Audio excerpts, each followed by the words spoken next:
Alright, this is reactions of Grignard Reagents. I will remain nameless in case making this video somehow breaks some unwritten rule in a syllabus somewhere. I don't know, I don't want to get kicked out of college, but I also like my friends too much to where I don't want them to fail this lab. And I think it's very hard, so I'm making this video to help everyone out. People who are going to take this class in the future. Alright, let's go. So, starting off with step 1. By the way, it is pronounced Grignard, not Grignard, not Grignard, whatever you think. It's Grignard.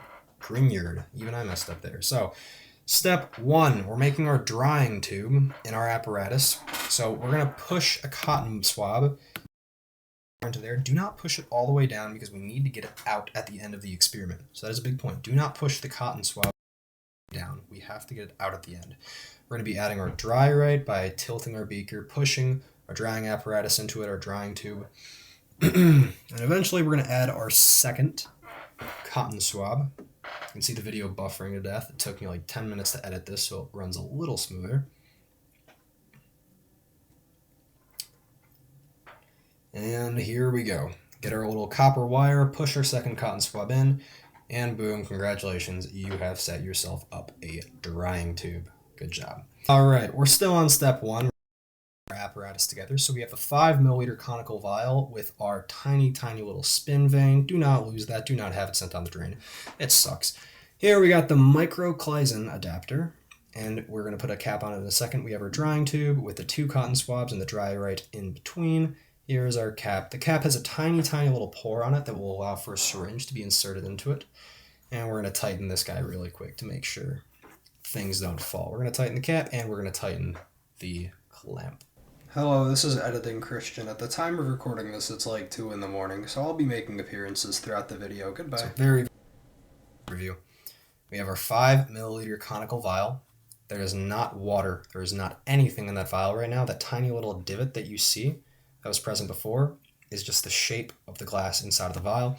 We have a spin vane inside, a white triangle with two little bars hanging out of it. We have our microclizin adapter with its cap that has a pore in it to allow for a syringe, and we have our drying tube with the cotton swab not pressed all the way down, like the way that he has it here. This will be very difficult to get out. So, hot plate is not turned on. It is plugged in. It might be turned on, but the heat is not on. The spin rod or the spin vane is not stirring. Note those. Note each part of this apparatus. You do not want to set it up wrong. Moving on is not shown. This is step 3. I'm going to go over step 2 really quick. Step 2, you're going to be getting a large vial that was provided in your kit, and you're going to transfer 4 milliliters of anhydrous diethyl ether to that large vial. So you're going to use this volume of diethyl ether throughout the experiment whenever anhydrous diethyl ether is needed. So that's step 2. It's not shown, so I thought I'd go over it very quickly because they're going to keep using a mysterious vial. You're going to be like, where the heck did they get that from? That is the anhydrous diethyl ether that was previously transferred 4 milliliters into, and that is being used throughout the experiment. So don't be bewildered when you see it on screen. So this is step 3. We're going to weigh our mass of magnesium. One of the weird things about this is that we're only weighing before, not after. So we're going to weigh our mass of magnesium. We're going to hit it with a mortar and pestle and grind it up. And then we're going to immediately start our experiment. So we do it a little differently here, and you'll see.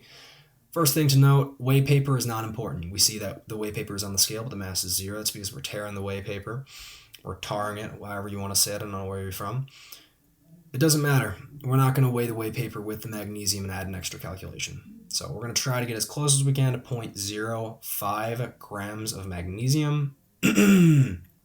Now, in the procedure, it says to weigh 0.05, and that's how many sig figs it has. However, obviously still record the sig figs that end up appearing on your scale. So we get 0.065 grams of magnesium. We're going to take it off of the weigh paper. We're going to put it into the mortar, and we're going to start to grind it with the pestle. So I'm going to do that here. And now we're not trying to grind this up into a powder. When we grind this up, we're trying to remove any oxidation from the surface of the metal that could affect the reaction. So we're not grinding this up into a fine powder. So we're going to get it there. Now this next step that this person does is completely unnecessary according to the procedure, which is weighing it a second time and then recording that data. So you can see they're putting it on the weigh paper again. They're about to weigh it a second time. The procedure says that the difference in mass will be too small to care about to take a second mass after we've ground it with the mortar and pestle. However, I've already watched this. The second mass ends up being 0.057. The first mass is 0.056, which is a mass difference of 0.008. It seems pretty significant if you ask me, but what do I know? I'm just a college student. So listen to the people who know what they're talking about. So here we have our 0.057 grams of magnesium. We're adding it to the 5 milliliter conical vial with the spin vane still inside, not moving. We do not have anything on yet. No heat is on yet. We added with the whey paper, bent it into a little funny shape to make it into a sort of funnel. So here we're making our bromobenzene solution. Try to be a little more careful with this with this syringe, and this guy is. He's probably very experienced, or she. I don't know who this is. All right, so we're going to end up getting 0.24 milliliters of bromobenzene solution. We're going to take it up and we're going to put it in an empty vial. Now the empty part is important. The first thing to go in the vial that will end up being our bromobenzene solution and our 0.5 milliliters of anhydrous diethyl ether solution is going to be our bromobenzene. You'll see why in a second because we have to use a very special syringe for the anhydrous diethyl ether. So get as close to 0.24 as we can. That is 100% a data point. Screw the bromobenzene shut. We don't want to evaporate it or lose points. Put it into the vial. All the vials have a little pore too, so syringes can be stuck inside of them. And then you have the first half of your bromobenzene solution just having the bromobenzene. Now, this person is about to do something here that you should not do. You'll probably lose points for it if a TA sees you doing it. That is picking up the cap and trying to cap it like so. Do not do that ever. Have the cap on the table and try to slide the needle into it and have that be your method of recapping. So this syringe is very, very special. And the reason it's special is because we are going to be using this syringe and this syringe only anytime we have to use anhydrous diethyl ether.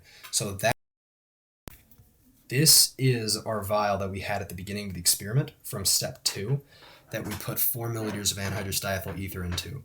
So this is the guy we're going to be keeping going. This is the guy we're going to keep going back to get anhydrous diethyl ether. So this is the mysterious little vial that, you know, the first time I was watching this, I was like, where the heck did he get this vial from? At what step? This is the 4 milliliters of anhydrous diethyl ether. And you'll know because we can only use this syringe with anhydrous diethyl ether.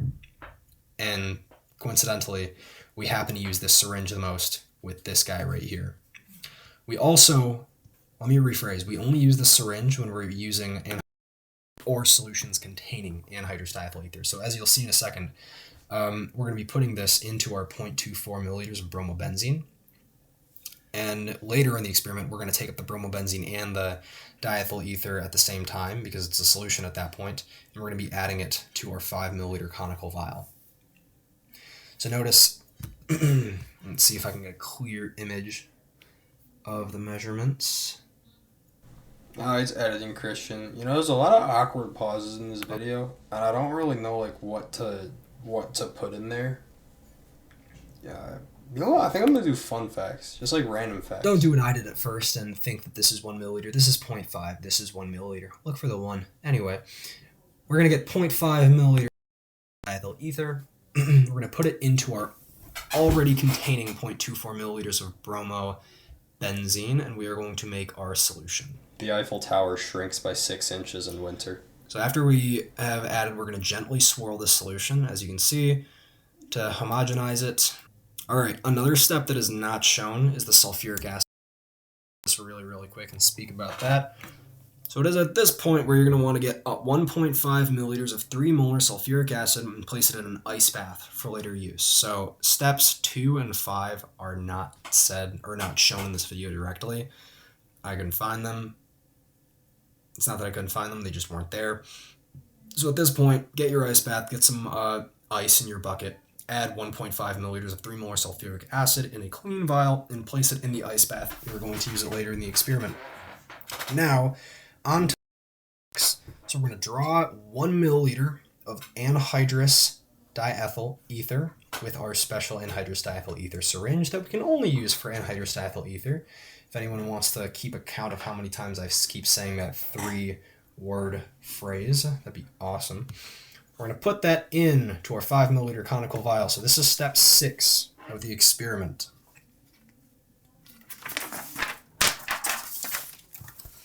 So now moving on.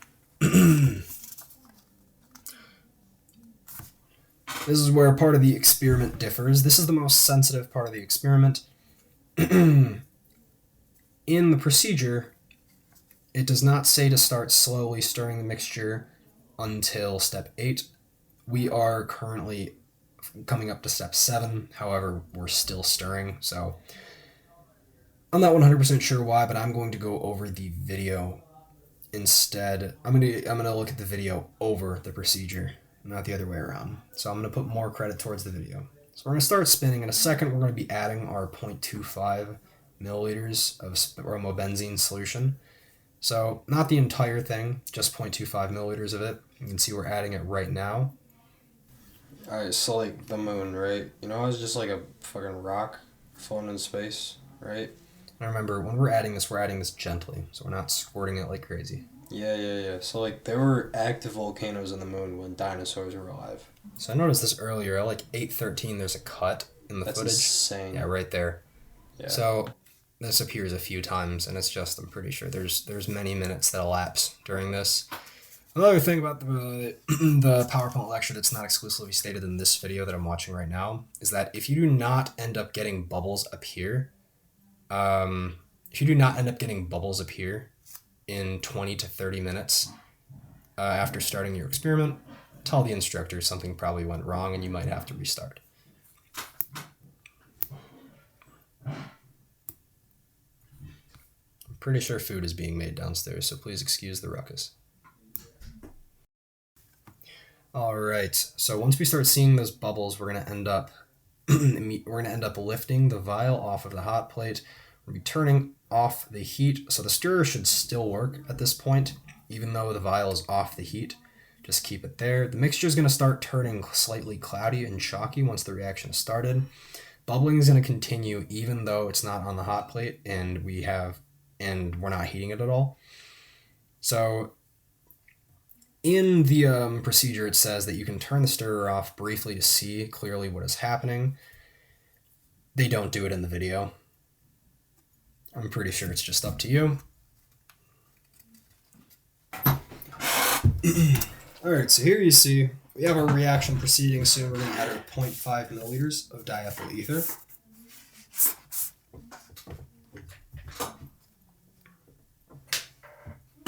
So there we go. We have our vial. We're going to add 0.5 milliliters of anhydrous diethyl ether to the reaction vial. Playing a B flat on a tuba can cause arousal in alligators.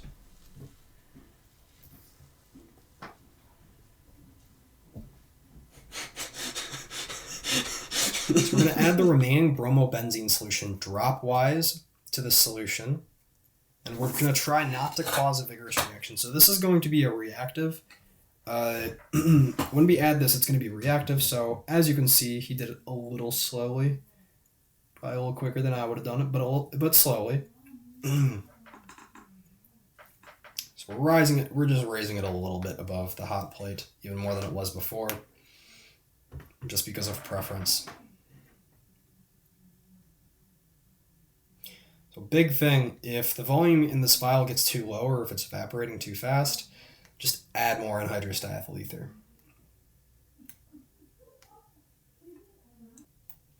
So pretty soon coming up here, we're going to be adding 0.5 milliliters of anhydrous diethyl ether to the vial that contained the bromobenzene solution. So before we drew 0.25 at step 7, we drew 0.25 milliliters of bromobenzene solution with the syringe. We added it under very low heat.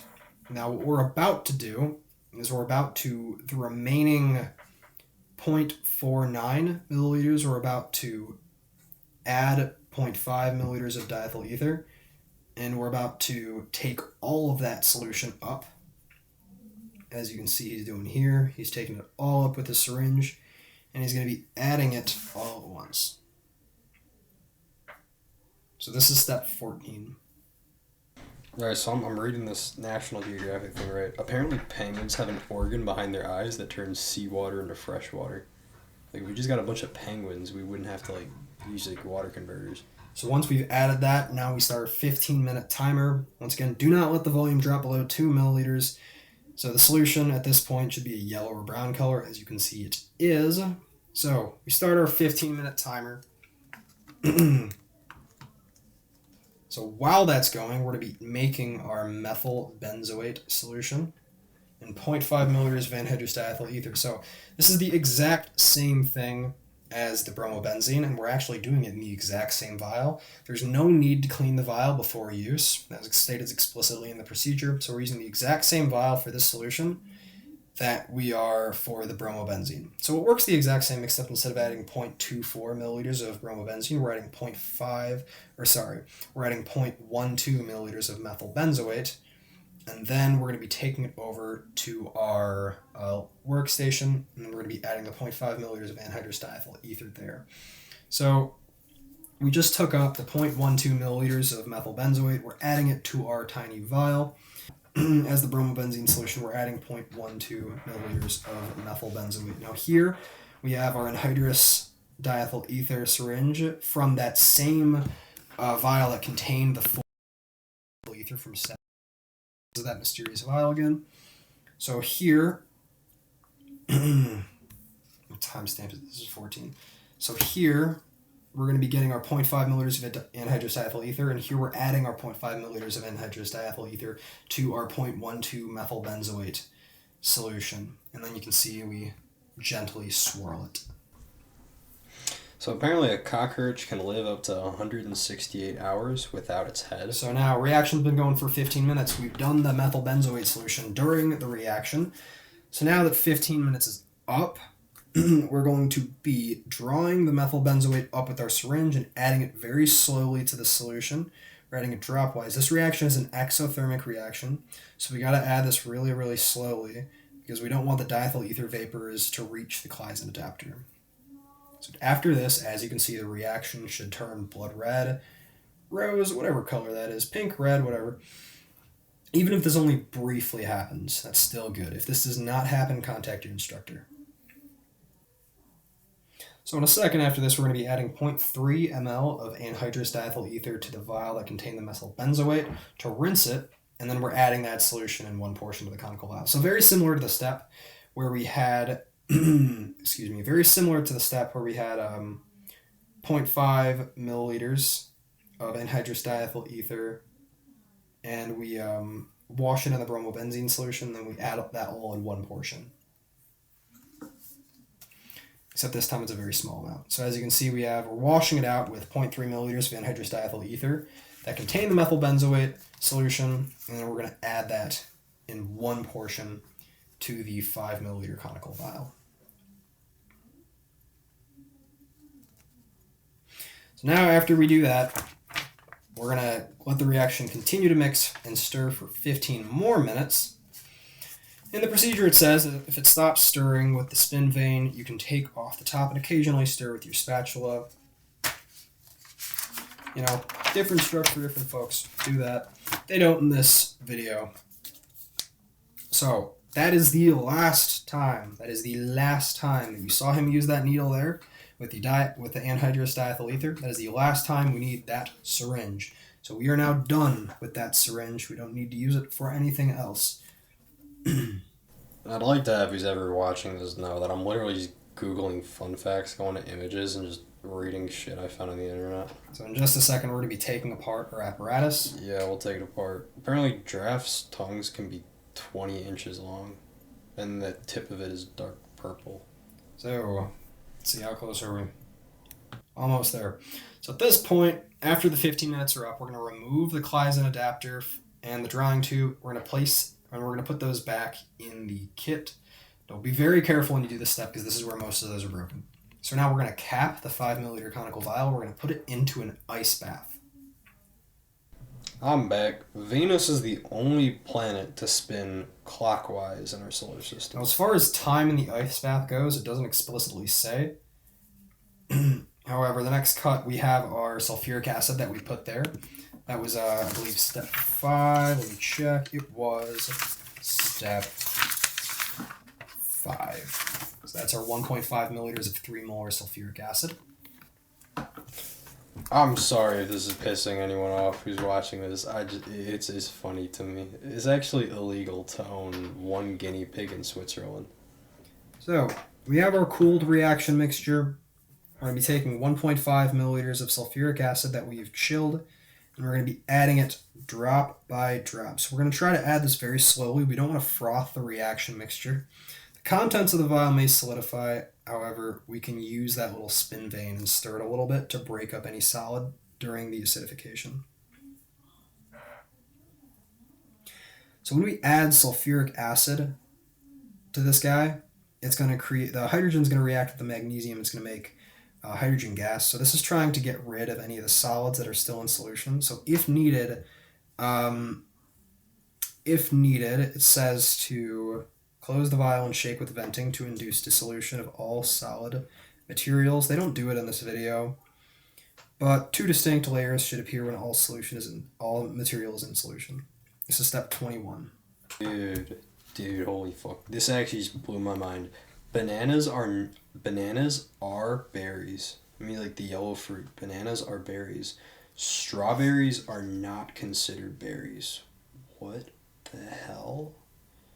Also, octopi have 3 hearts. All right, we're going to start to stir this guy. We're going to turn the stirring up a little bit. Remember, we still have the heat at 0 at this point. We're not heating up anything. Mr. Captain Obvious over here. Now, at this part, there's no way for me to tell what that is because anhydrous diethyl ether and sulfuric acid are going to look the exact same when they're in a passenger pipette like that. However, it says in the procedure, if needed, add solvent-grade diethyl ether to get the material into solution. You may use anhydrous ether if you have some left over, but use solvent-grade once you run out of anhydrous at this point. You may use Denise. You may also need to add more 3 molar sulfuric acid. Cap the vial and thoroughly mix the 2 layers. Be sure to vent the vial often. Usually when the entire solid is dissolved, there will be approximately equal ether and aqueous layers to the vial, and the vial will nearly be full. So in order to make those aqueous layers and organic layers equal each other, we're going to just add the proportional amount of sulfuric acid and diethyl ether. So remember, the top layer is the ether layer, and the bottom layer is going to be where the sulfuric acid is. So we're shaking it up. We see the 2 different layers. And now look at what he's doing when he's unscrewing the cap. When he's unscrewing the cap, he's not taking it off, he's venting it.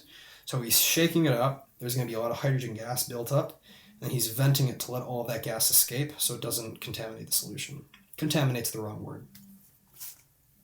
So now we have our 10 milliliter conical vial. So we're going to be transferring the top ether layer into this 10 ml conical tube from our drawer. I clear my throat like 200 times in this video. Okay, this one's crazy too, man. Some of these facts are awesome. Australia is wider than the moon. Damn, is that true? That's crazy, dude. Pigs can get sunburned?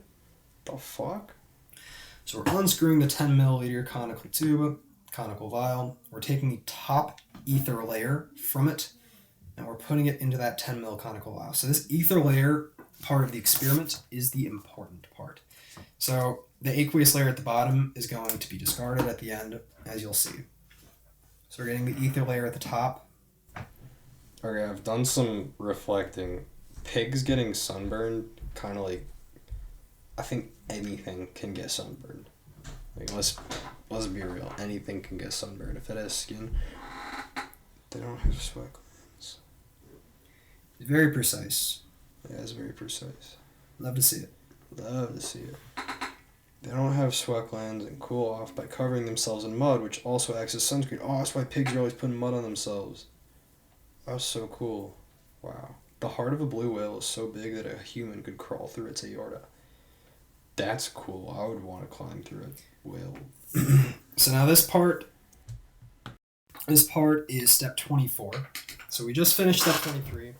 In step 24, I believe there's a typo.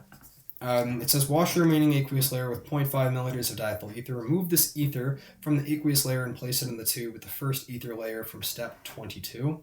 That should be step 23. So not step 22, step 23.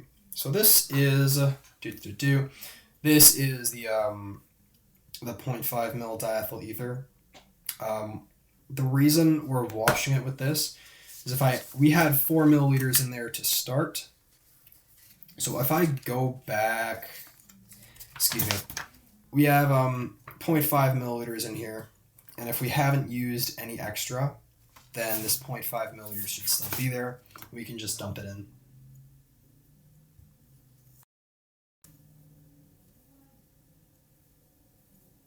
And again, we're gonna cap it, shake it, vent it.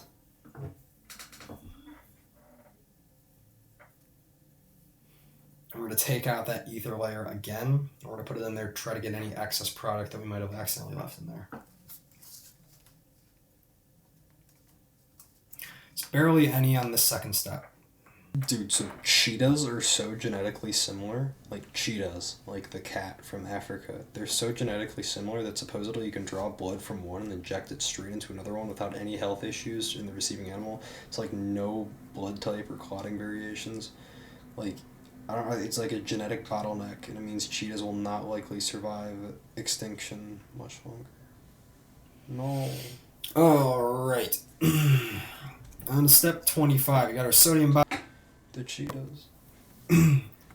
There's a step that skips here, and it's a duplicate step, so I'll just go over it very quickly. I can't go with the cheetahs, man. On step 25, we're washing the combined ether layers with 0.5 ml portions of saturated sodium bicarb, and then we're venting it, sodium bicarb, sodium bicarbonate, this guy right here. So we're going to use our little plastic pasteur pipette, and we're going to wash it with 0.5 ml portions. Now, this time we're discarding the bottom aqueous layer we're extracting the bottom aqueous layer instead of extracting the top. It's because what's in this 10 milliliter conical vial right now is where our product is. We want to keep the ether layer. So we're going to take the aqueous layer, which is the sodium bicarb. We're going to take it up, aspirate it, and dispose of it with our pasture pipette. Hello, Editing Christian here. For addition of sodium bicarbonate, do that step twice. So step 25 and step 26 are the exact same. It's just steps 26 is a repeat of step 25. So the step where you added 0.5 milliliter portions of saturated sodium bicarbonate and vented, do that twice where you discarded the aqueous layer. Back to the video. Alright, so moving on to step 27. We're going to have our sodium chloride, or NaCl. We're going to get a 5 ml portion of this. We're going to wash again. So while the sodium bicarbonate helped to neutralize any acid that may have been transferred to the ether layer, this just helps with separation. We want to refine our product as much as possible. So adding the NaCl in there, shaking it up, capping it, venting it a little bit, shaking it again. So now we're going to put it back on the clamp, take the cap off, and we're going to extract that aqueous layer that contains the dissolved sodium chloride to the best of our ability and accuracy. Hi, this is Editing Christian again. It's very late. I don't know what motivated me to do this video. I just want to help my friends, man. Bruh. My voice recording is coming up in a second, so I'm so fucking tired, bro. I do not want to do this lab practical, man. Alright, bye. Alright, so we've discarded the bottom aqueous layer. What we're left with is what is going to be our product. However, we have to dry it first, so we're going to be adding anhydrous sodium sulfate.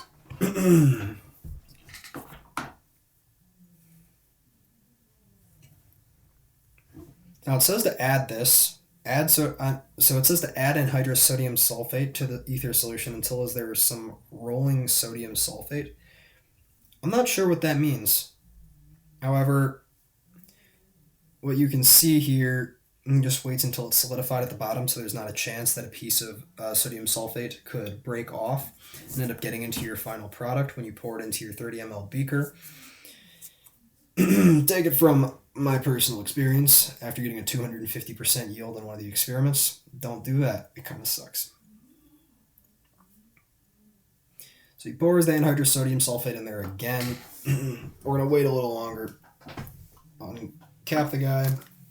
Shake.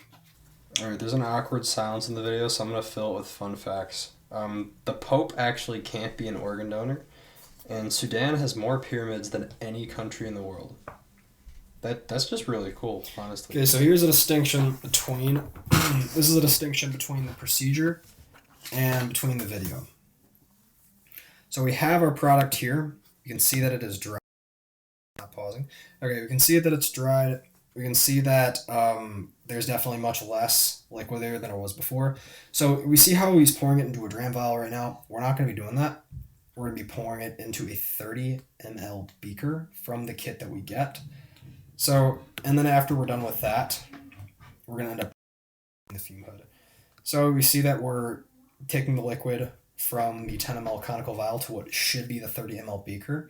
Really, really being careful to not get any anhydrous sodium sulfate to go into our product here. If that happens, your percent yield goes through the roof and you fail the experiment. So don't do that. So, optional again, we can add more ether into our 10 ml conical vial that contains the now just isolated anhydrous sodium sulfate, so we can further extract more product and combine with the original dried solution. So I believe he does that here, and then he adds more to the tiny vial. So apparently dolphins can only hold their breath for 8 to 10 minutes, which is insane. I thought they'd be able to hold it for like an hour. And he does. So he adds more because he wants to extract as much product as possible. He's very careful not to get any anhydrous sodium sulfate into there. And then voila, there is our product. So that, our product right there. So you see how he sits it in the... Not going to be sitting in the beaker. This is going to be a 30 ml beaker, and we're just going to end up transferring from the 10 ml conical vial directly into the 30 ml beaker. So that's all we do. And then once we have a 30 ml beaker with our product inside of it, we're going to take that 30 ml beaker, we're going to put it into the fume hood and leave it until the next lab period. So that is the entire first day of the experiment. So I'll cover the second day in a different video. I've been talking for about an hour trying to re-record this. Yeah, you messed up several times. Oh man. So Jesus, finally, he's done talking, man. Alright, anyway, this is editing Christian again. The human circulatory system, it's more than 60,000 miles long. It's insane. No number before 1,000 contains the letter A. It's just insane facts, man. Shut up. Alright, cool. I'm dumb. I know. I'm leaving this in the video. I don't even care. Well, I'm gonna be pissed. Oh, I would be pissed. I would be pissed in the Yeah. Thank God, man. An hour and 7 minutes, man. Oh my gosh. That's so real. Okay, this is the final thing from editing Christian. Very sorry if me giving fun facts the entire time took away from the learning experience. I apologize immensely. Kind of doing this, one, because I'm only really making this for a few people, and the people that I'm making it for, I know them well enough to where, they could take the joke as funny. But like anyone who's watching this in like 2026 or 2027 for like a future lab course, just get fucking trolled, dude. Get you had to learn that pigs can get sunburnt. You didn't have a choice. You had to learn that information. You didn't have a choice. I'm so tired right now, man. I'm so tired. I'll let you go.